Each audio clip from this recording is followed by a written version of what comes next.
해외에서는 카톡만큼이나 대박난 한국 앱이 있다고 합니다. 전 세계 가입자 수 7,500만 명, 7개의 언어로 번역되어 50개국에 서비스되고 있고 이용자의 87%가 해외 유저라고 합니다. 한국에서 만든 앱인데 외국 이용자가 훨씬 많다니 신기하죠? 더 신기한 것은 이 앱의 정체였습니다. 카톡이나 라인처럼 메신저 앱도 아니고 인스타그램이나 틱톡처럼 SNS 앱도 아닌 수학 문제를 풀어주는 교육 앱이었습니다. 단 1년 만에 가입자가 2천만 명이 급증, 동남아 전 지역 에듀테크 순위에서 구글 클래스룸을 제치고 2위를 차지했다고 하는데요. 국내 시장에서도 한때 네이버, 쿠팡 등을 제치고 다운로드 순위 6위를 차지했었습니다. 이 앱은 주 이용자가 초, 중, 고, 즉 학생들밖에 없는데 이렇게 높은 다운로드 순위를 기록하는 건 업계에서도 굉장히 이례적인 성과라고 하는데요. 도대체 이 수학교육 앱의 매력이 뭐길래 해외에서 이렇게까지 대박이 난 걸까요? 안녕하세요. 여러분의 좋아요, 구독하기, 알림 설정에 행복해지는 재미주의입니다.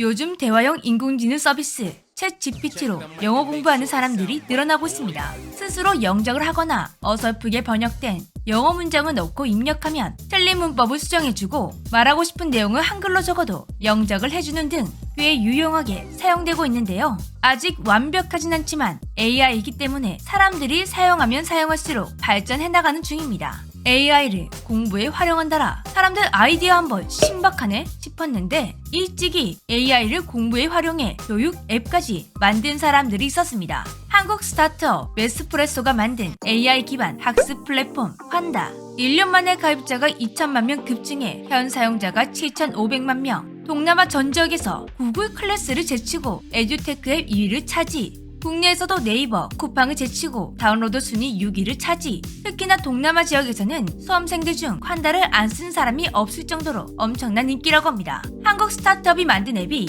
이렇게까지 초대박난 것은 굉장히 드문 사례라고 하는데요. 요즘같이 세계적으로 교육 앱이 넘쳐나는 세상에 환다가 유독 주목을 받을 수 있었던 이유. 일단 환다는 평범한 수학 교육 앱이 아니었죠. AI, 즉 인공지능이 수학 문제를 풀어주는 앱입니다. 수학은 필수 과목이지만 학생들이 꼭 피하고 싶은 과목으로 꼽힙니다. 수학을 기피하는 학생들이 얼마나 많으면 포자라는 말까지 생겼는데요. 거기다가 수학은 유독 학생들 간의 실력 차가 크기 때문에 수학적 이해도가 떨어지는 학생들은 자신들의 속도에 맞게 가르쳐도 겨우 따라갈까 말까인데 이런 속도를 학교나 학원에서는 기대하기가 힘들죠. 나름 레벨별로 나누어 수업을 진행한다 해도 학생들은 나만 낮은 레벨이라는 사실에 자존심이 상하기도 합니다. 그렇게 수학과 점점 멀어지게 되죠. 학교 자녀들이 수학과 멀어지는 걸 어떻게든 막아보기 위해 부모님들은 개인 과외를 구하게 되죠. 개인 과외 좋습니다. 학생의 실력에 맞게 가르치니 실력은 확실히 늘지만 문제는 과외비. 부모님들의 어깨가 한없이 무거워집니다. 환다는 학생들과 학부모님들의 교육 고민을 해결하기 위해 내 손안에 AI 과외 선생님을 만들었다고 합니다. 환다는 이용자가 스마트폰 카메라로 문제를 찍으면 약 5초 내에 자동으로 풀어줍니다. 그런데 문제를 넣고 답만 툭 하고 나온다면 학생들만 좋고 선생님과 부모님들은 결사 반대했겠죠. 그러나 이 앱은 학생들은 물론 학부모와 교육자들에게까지 환영을 받고 있습니다. 그 이유, 이 앱은 답만 나오는 게 아니기 때문이죠. 문제풀이 답과 더불어 관련 유형 문제, 개념풀이 영상 등을 제공해 이용자가 해당 유형을 이해할 수 있게 맞춤형 서비스를 제공하고 있습니다. 처음에는 이해가 안 가지만 비슷한 문제를 여러 개 반복해서 풀다 보면 다음에 비슷한 문제의 유형이 나왔을 때 이용자가 보다 쉽게 해결할 수 있게 되는데요. 이렇게 하나하나 뜯어보니 대박 날만한 앱이었네 싶으시죠? 그런데 환다는 처음부터 대박이 나지는 않았습니다. 오히려 잔잔하게 이어지다가 어느 날 갑자기 다운로드 수가 빵 터져버린 케이스인데요. 갑자기 인기가 폭발하게 된 이유, 황당하게도 코로나였습니다. 코로나가 시작되고 세계적으로 비대면 교육이 시행되었죠. 아무리 선생님과 화면으로 만난다고 해도 대면 수업 때와는 다르다 보니 아이들의 공부가 순탄치 않았습니다. 그래도 기특하게 혼자 공부를 하다가 막힌 부분을 해결해 보려던 학생들이 도움이 될 만한 앱이 없나 하고 찾으면서 환다의 존재가 드러나게 되었고 이용자가 폭증하게 되었다고 합니다. 모두의 위기가 환다에게는 기회가 된 것이죠. 2018년만 하더라도 이용자가 100만 명에 불과했는데 코로나 이후 이용자가 급증. 2022년 12월까지 파악된 이용자 수가 7,500만 명, 이간 사용자는 150만 명. 현재까지 학생들이 찍어 올린 문제 데이터베이스가 52억 개나 된다고 합니다. 2초당 110건의 문제가 올라오는 중이죠. 특히 선진국이 아닌 교육 인프라가 낮은 국가에서 콴다를 더 많이 찾는다고 합니다. 동남아 지역 학생들에게는 필수 앱이라고 불린다고 하는데요.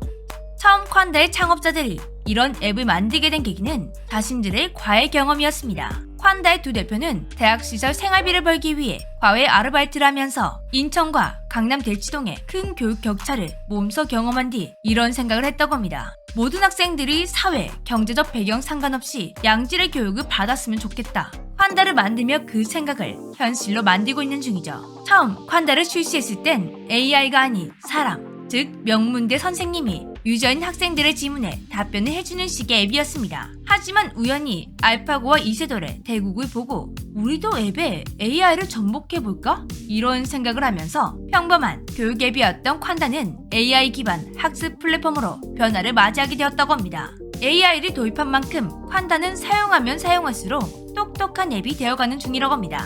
특히 베트남에 진출했을 때 애를 먹었던 손글씨 문제도 엄청난 양의 베트남 손글씨를 학습시켜 이제는 손으로 그린 도형 그래프까지 잘 인식하게 되었다고 하는데요. 그리고 최근에는 학교 기출 서비스를 출시했다고 합니다. 중고등학교 내신 기출 문제와 해설을 제공하는 서비스라고 하는데요. 이런 기출 문제는 지금껏 오프라인 학원을 다녀야만 얻을 수 있는 정보였습니다. 한국 학교는 내신 관리가 워낙 중요하다 보니 이런 기출 유형을 위해서라도 학원에 등록한 학생들이 많은데요. 시험 기간만 되면 학원에서 나눠주는 땡땡학교, 땡땡연도, 중간고사 시험지 이런 거 풀면서 시험 공부해본 경험 모두 있으시죠? 콴다는 이런 정보들을 디지털 서비스로 만들어 학원에 다니지 않아도 정보를 얻을 수 있도록 노력하고 있다고 합니다. 이거 잘만 하면 사교육비를 줄일 수 있겠는데요. 그런데 최근 콴다의 평가를 보니 생각보다 평점이 좋지 않았습니다. 그래서 리뷰를 하나씩 살펴보니 유료 서비스가 시작하면서 무료 버전의 광고가 많아져 평점이 하락한 것이었습니다.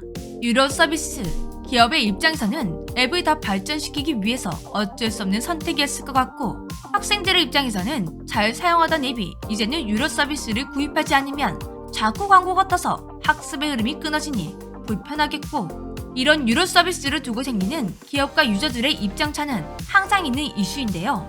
이건 서로의 의견을 조금씩 조율해 나가는 게 좋을 것 같습니다. 그래도 학습 기능이 떨어졌다 이런 말이 없는 거 보면 아직까지 콴다의 원래 목표 교육의 격차를 없애자는 잘 이어져 나가고 있는 것 같습니다. 유료 서비스를 시작한 만큼 그 격차가 더 확실하게 줄어들도록 더욱더 똑똑해지는 콴다가 되었으면 좋겠네요. 지금까지 재미쥐였습니다. 안녕.